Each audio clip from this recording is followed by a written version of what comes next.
महाराजांसारखी दाढी राखणं, कपाळाला चंद्रकोर लावणं ही हल्लीची रीत आहे. ही चांगली गोष्ट आहे.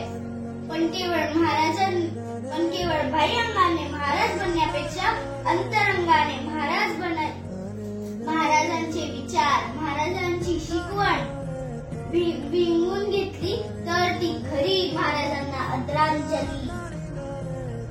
उत्सवांसाठी, मिरवणुकांसाठी महाराजांनी कधीच जन्म घेतला नव्हता, कधीच नाही.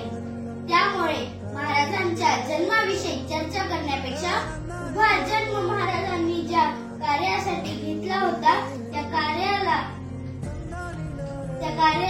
प्रेरणा घेतली तर ती खरी शिवजयंती.